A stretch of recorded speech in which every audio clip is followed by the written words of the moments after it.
సత్యసాయి జిల్లా ధర్మవరంలో మంత్రి సత్యకుమార్ పర్యటించారు. ధర్మవరం ఆర్టీఓ కార్యాలయం వద్ద ప్రభుత్వం ఏర్పాటు చేసిన స్వచ్ఛ భారత్ ట్రాక్టర్స్ ను మంత్రి జెండా ఊపి ప్రారంభించారు. చెత్తరహిత రాష్ట్రంగా చేయాలి అనే ఉద్దేశంతో ముందుగా ధర్మవరం నియోజకవర్గంలో 5 స్వచ్ఛ భారత్ ట్రాక్టర్స్ ను ప్రారంభించినట్లు మంత్రి తెలిపారు.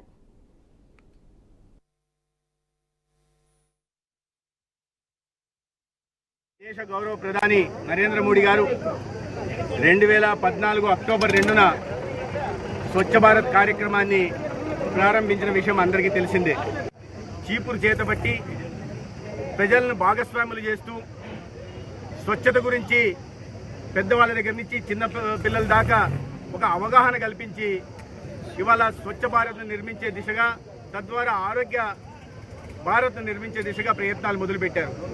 దాంట్లో భాగంగా దేశవ్యాప్తంగా 12 కోట్ల వ్యక్తిగత మరుగుదొడ్లను కూడా ఇజ్జత్ గర్ల పేరుతో నిర్మించడం జరిగిన విషయం కూడా తెలిసిందే.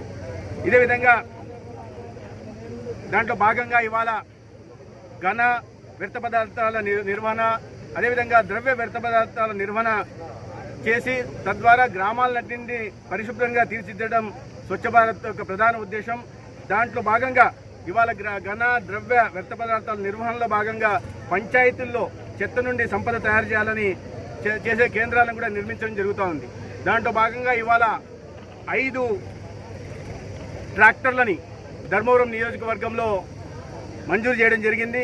దీంట్లో భాగంగా ఈ గ్రామ పంచాయతీలకు 5 గ్రామ పంచాయతీలకి రావుల చెరువు, మల్లా కాలువ ధర్మవరం మండలంలోను, అదేవిధంగా తాడిమర్రి మండలంలో దాడితోట గ్రామానికి పంచాయతీకి, బత్తలపల్లి మండలంలో సంజీవపురం, మాల్యవంతం పంచాయతీలకు గాను స్వచ్ఛ భారత్ కింద ట్రాక్టర్లను మంజూరు చేయడం జరిగింది. దేశ గౌరవ ప్రధాని నరేంద్ర మోడీ గారు 2014 అక్టోబర్